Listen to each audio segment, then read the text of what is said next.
সুপ্রভাত বন্ধুরা, আবার চলে আসলাম পরের দিনকে রান্না পুজোর অনুষ্ঠান কিভাবে করি দেখাই। প্রথমেই স্নান সেরে মা মনসা দেবীর ফটোতে জবার মালা দিয়ে, তারপরে মনসা গাছ কাশফুল দিয়ে পুজো করলাম। খই, মুরকি, বাতাসা, দই, মিষ্টি দিয়ে পুজো করলাম এবং রাত্রে যা যা রান্না হয়েছে সব মনসা দেবীকে আগে তুলে দিলাম, যেগুলো দিয়ে পুজো হলো। তারপরেই ছাদে চলে গেলাম। ছাদে গিয়ে আমার যা পুজো করছে, ছাদে গিয়ে পুরো মনসা গাছে সিঁদুরে টিপ দিয়ে দিলাম। তারপরেই জবার মালা পরিয়ে দিলাম। পরিয়ে দিয়ে দুধ কলা গাছের গোড়ায় ঢেলে দিয়ে নমস্কার করে পুজো কমপ্লিট করলো। এদিকে আমি নিচে এসে শাঁখ বাজিয়ে দিলাম। তো এমনভাবে খাবারগুলোকে রাখা রয়েছে যাতে মা মনসা দেবী দেখতে পায়। ডাল, মাছের ঝাল, পোনা মাছের ঝাল, ইলিশ মাছের ঝাল, সব রকমের ভাজা, ছেঁচড়া, তারপরে চালদা দিয়ে চিংড়ি মাছ দিয়ে তেঁতুলের টক, এরকম নারকোল ছাই, সব রকমের রান্নাগুলোকে পায়েস সব খুলে দিলাম। খুলে দেওয়ার পর ছেলেরা আগ্রায় গেল।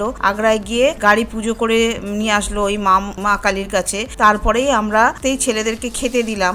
মজা করে খেলো। খাওয়ার পরেই অনেক লোকজনও আসলো। মজা করে খাওয়া শেষ করে আবার আমরা বিকেল একটু বেরিয়ে পড়লাম। বেরিয়ে পড়ে বিশ্বকর্মা ঠাকুর দেখে প্রণাম করে বাড়ি চলে আসতো। তো এইভাবেই আমরা রান্না পুজোর অনুষ্ঠানটা শেষ করলাম। তো তোমাদের কাছে কেমন লাগছে একটু কমেন্ট করে জানিও।